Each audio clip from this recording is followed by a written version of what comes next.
we shall reflect on the life of St Bibiana. The Church of St Bibiana in the city of Rome has existed since the 5th century. It is said to have been dedicated by Pope St Simplicius and to have contained her body. But the time and the circumstances of her suffering are uncertain. According to legend, Bibiana was a native of Rome and daughter of Flavian, the ex-prefect of the city. Flavian was apprehended on account of his Christian beliefs, burnt in the face with a hot iron, and then banished to a place where he died of his wounds a few days later.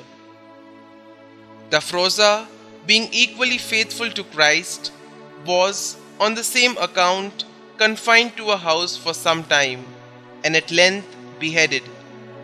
Bibiana and her sister were stripped of all they had in the world, and suffered much deprivation for 5 months, but they spent that time in their own house in fasting and prayer.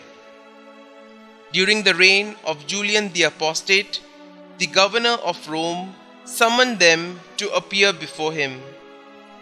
Demetria made a bold confession of her faith before falling dead in the presence of the governor.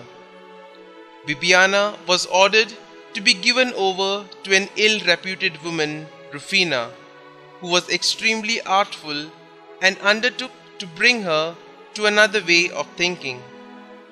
But Rufina's blandishments were tried in vain on Bibiana, and when they failed to lure her away from her faith and chastity, blows were found to be just as fruitless. She was then tied to a pillar and whipped with scourges loaded with leaden plummets till she died. The body of this saint, who had undergone such torture so cheerfully, was left out in the open that it might be eaten by scavenging dogs, none of whom, however, would touch it. Having thus lain exposed 2 days, it was buried at night by a priest named John in the same house where lay her mother and sister, near the palace of Licinius.